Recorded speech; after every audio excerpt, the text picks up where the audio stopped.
What's up, guys? So Konami have released a new pack with a gold Poacher Romario, a Denilson that's a cross specialist, not too interesting there, I don't think, and then a Blitz curler Zico. So I'm going to take a look at this new Romario and see if he is going to be the best striker in the game, because he used to be considered the best, but more over the last year or so, I think other strikers have taken over.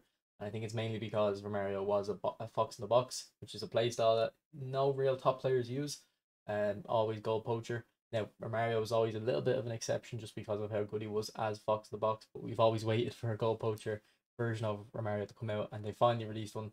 It'll be very interesting to see if this one is worth an upgrade over the previous versions. And then obviously, Zico is a blitz curler as well. So I want to look at Zico first, actually, just because it's very straightforward, I think, his build. Whereas the build for Romario, I have like 4 or 5 ones I want to look at.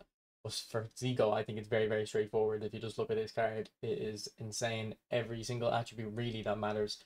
The only one that could be a bit higher is maybe lofted pass, and then maybe physical contact. But I think once you're at 70 physical contact, you're fine for a dribbler. So this card looks like one of the best in the game. Now, it is a bit of an issue. He is a classic 10. I don't think the playstyle, even though they did revamp it, I think it was actually more usable before, because you could play a classic 10 as a second striker, and they'd probably or kind of play more like a deep line forward, whereas classic 10s now move around a lot more, um, and they're kind of more similar to creative playmakers, but I find a tad bit more unpredictable. Well, here are the skills on Zico. He does have blitz curler, but the problem is he also has outside curler. So if you're trying to hit a blitz curler on that very high weak foot on his left foot, surely the outside curler is gonna take precedent there. That's a real big shame that Konami done that. It's kind of actually like brings away a lot of the allure of the card. Like, the player you would compare the Zico to the most is Platini, and Platini doesn't start with outside curler. So I think if you have Platini, the Zico doesn't really interest you because of that outside curler. But without outside curler, I think Zico could arguably be better. But even the fact that he does have an outside curler, he'll still be one of the best players in the game. So for the skills I recommend on Zico, I would give him weighted pass. It would make that true passing better, and he already has 88 low pass on the build that we're recommending. So his passing is going to be elite tier. I would also go for long range shooting. I mean, he should have that by default. Of course, he doesn't. Give him cut behind and turn just to help him with his first touches, and then obviously he'll be able to hit out with a Cruyff turn sometimes as well. Then I'd go for a fighting spirit, and then after that, Marseille turn / heel trick, whichever one you think you'll use more. I didn't recommend the level 3 ball roll. You probably should do it though. I just don't want to recommend that on every single player that's in this game.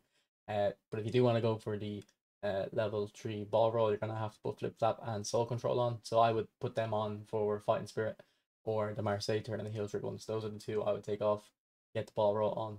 But yeah, very good player. I have his normal standard big time. This version here, and actually still holds up to this day. Even though this card came out maybe 2 years ago, I don't even know. It was really was a long time ago. He still holds up to this day, so I know this new one is going to be effective too. Then we'll take a look at Denilson. This Denilson just doesn't really interest me that much. I know like how crazy his dribbling stats look, and I'm someone who loves dribbling in this game. It's the main thing I look to do. It's like how I have the most fun. As someone who has other versions, I have 2 other versions of Denilson. I made a video a while ago saying Denilson is like the most fun player to use, so in that way he is good. But in terms of effectiveness and full meta, yeah, he's not the greatest because he doesn't have much end product. So if your player doesn't have any passing or any finishing, what good is their dribbling? When I made that video, about Denilson being really fun, the gameplay was a bit different, and I thought you could play more expressive football, have a bit more freedom, so that suited Denilson.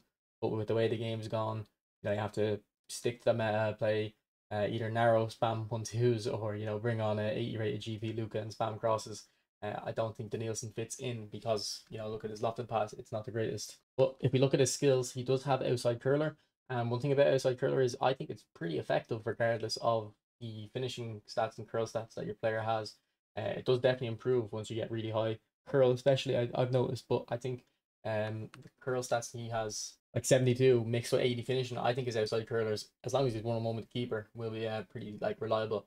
So I guess it's not like hopeless in that regard for Nielsen. But for the skills I'd recommended him, just give him first time shot, make him a little bit more consistent.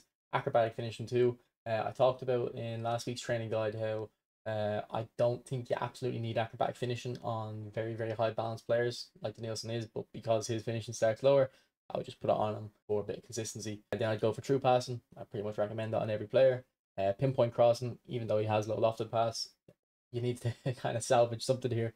And he's a cross specialist, so that means he's going to just stick on the wing, like they really hold the touchline, which can be good if he's got pace like this. Like if he's out there, the fullbacks aren't near him, you can kind of exploit that pace. And then for the last skill, I would just give him sombrero. It's kind of similar to why pinpoint crossing and him being a cross specialist. There's actually a lofted pass you can play out to your winger or any player really, and if you flick in the right stick and they have sombrero, they'll kind of do like it's a scorpion kick. I don't know what they call it in game. It was an animation added a few months ago, and it's really effective. It'll hit it over the defender. So that's why I'd recommend sombrero. But look, everyone's mostly looking at this pack for one reason. This one reason is Romario. So we'll look at the builds, and then we'll also compare him to the previous versions to let us know if I think he is worth the upgrade. First build, I kind of, I always mess around with the builds and try different kind of strategies. So this is the first one I came with, and this build is all around curl, getting that curl to 85. I don't think it's the most effective build, but if you do want 88 curl on him, this is the build I'd go for, because his long range curlers are actually pretty effective based on my experience with the other cards. They actually have a lot less curl. If we just pull up this one here, for example, this one starts on 69 curl, yeah, and this one starts on 74. So there's a big curl upgrade on this new Romario. So that's pretty much the main upgrade. And those old ones are already good at curling shots. So if you get this one to 88 curl, it'd be very, very effective. But like I said, it isn't the best build, I don't think. We've got two more to look at. So this is a build I made to try get that low pass to 70, because obviously I'm going to recommend true passing on him. But I don't think you can really get it. I mean, you could take off that shooting there and go like that. So this is a build that is aimed at getting that pass to the 70s. So you're going to have to take off one more shooting, sorry, and get the 5 pass, and then put that extra point into the aerial strength, I guess. It looks pretty good to me. I mean, I need my passers to be able, my strikers rather, to be able to play a true ball, usually to the wingers or the strikers beside them. So once you're at 70 low pass and you have the true passing skill, there will be a relatively decent amount that you can rely on them for the true pass. But if you're not concerned about that too much, you can go for this build here. And the main upgrade of this build is that you get the offensive awareness up to 95. And you still have your 95 finishing. You've also got 95 dribbling, so it'll feel pretty fast. Very well rounded card. But we need to check if he is worth the upgrade on the other versions. So I think if we compare him to this version, you can see here the main differences are a lot lower dribbling, a lot lower curl, just to go back, and then also we don't get the 90 kick comparer on this old Fox in the Box Brazil version. You get it on the new one. So I think it is a clear upgrade, but I don't know if it's something you actually need to spend a lot of money on, because even though he has 86 type possession here, trust me, his dribbling is amazing. It's just a player ID thing, like he's always going to feel good. But if we compare him to the Barcelona version, I think for this one it becomes even clearer that it's not really worth a major upgrade. Actually, I'll have to clarify that, because we're not talking about the goal poach difference yet. But the finishing is the same. Curl's actually one better here. I've got lower dribbling stats, but like I'm saying, Romario's a good dribbler anyway. And then also this one has more balance, which is usually something that counteracts lower dribbling. So I actually have both of these versions. This on my main account, and I got this one in 100 coins on my free-to-play account. And this one is, I think, a lot better than this Romario, but I think it's mainly because of the balance. And I guess actually the dribbling, like he does feel faster on the ball. This newer one isn't salvageable. Like you can kind of build off this Barcelona one, and you get pretty much the same stats. But also actually you get a good bit extra acceleration and offensive awareness. Now I don't know if you're going to notice offensive awareness past 95 too much. Acceleration, I don't know if you're going to notice 101 acceleration. You might notice 98 versus 94. I think you would notice that, but I don't know if you're going to notice 101.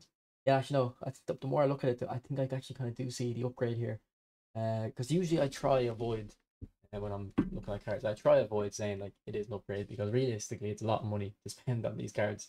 And at the end of the day, it doesn't really matter how good your team is and how you're going to perform on the stats. Like it's usually the type of player you have, like the player profile. They have these skills and this player ID. Once you have one version of Romario, you're pretty much going to be sorted. But I think like value for money, I still think if you have a previous version, it's not worth upgrading. But like I don't know, I can actually see the arguments for having this new one, because they give a +8 on offensive awareness. What is it? A +7 on acceleration, +2 on kick comparer, but that +2 is actually important. Like it's gonna get you to 90. It's one less curl and basically the same dribbling. I mean, you do get less pass, and I don't think you should care about that much. look, I'll round it up by saying this: if you have to think about should you upgrade, don't do it. You're not that guy. You know, if you don't have to think about it, you have that much money that you don't care. Go for it. It's your money. If you have to think about it, don't. Really think why are you spending as much money on the game. Actually, you can actually go less dexterity. Sorry, and go more into dribbling again. Yeah, I mean, I just free created 96 balance. If you just go to 95, because I don't think you're going to notice the difference between 95 and 96. Yeah, you get more dribbling, and then you get a dribbling upgrade. Okay, I see the upgrade this time. No, a lot of the times Konami release a new card, and uh, it's usually just a reshuffle of the stats, not an upgrade. But this one is an upgrade, so I've changed my mind. I've changed my mind. I think this is an upgrade, but I still think what I said stands. That if you have to think about it, don't do it. But if you do it and you have the money, like I think you are getting something, you are getting an upgrade. And then particularly because we haven't even got onto it yet, the fact that he's a goal poacher, essentially what that's going to mean is he's going to make more runs in behind if you play a traditional meta formation with two centre forwards, one second striker. If you play left wing, right wing, centre forward, the Fox in the box will arguably be better. It's just because Fox in the box's AI works better when there's no striker beside them. But when you have a striker beside them, which 99% of formations do in this game because of the narrow meta, goal poachers will be playing better. That was a crazy access from me, nearly 3 a.m. and I have work in the morning on Romario, but this is what I do. Okay, so player skills. So the player skills I'm going to recommend are, let me get them up. So I recommend soul control. He has double touch and flip flap, get that ball roll. I'd also recommend true passing. Then gamesmanship, because he might win fouls. Heel trick or aerial superiority. I actually have aerial superiority on my can't remember which version, if it's the free to play version or the or not free to play version, but the version I have on my free to play account or my main account. But I do have aerial on one of them, and he actually does win quite a lot of headers, and you can see he does have heading as well, so it is pretty useful. And then cut behind and turn as the last skill. Actually, I want to go back to heel trick and aerial. I think you can put track back on him. So I got track back randomly on my Barcelona version on the free to play account. It actually helped a lot. I think he did work well with track back. I know it's surprising recommended track back on Romario, but I've used it and I actually liked it a lot. So let me know what you guys think of the pack. Are you gonna go for it or are you gonna give it a skip? I do think that outside curler on Zico is a bit annoying, but I mean at first I thought Romario wasn't a big upgrade, but we talked about it, we went through it. I think it is clear Konami actually didn't kind of have a trick up their sleeve here. They've just given a better version of a card.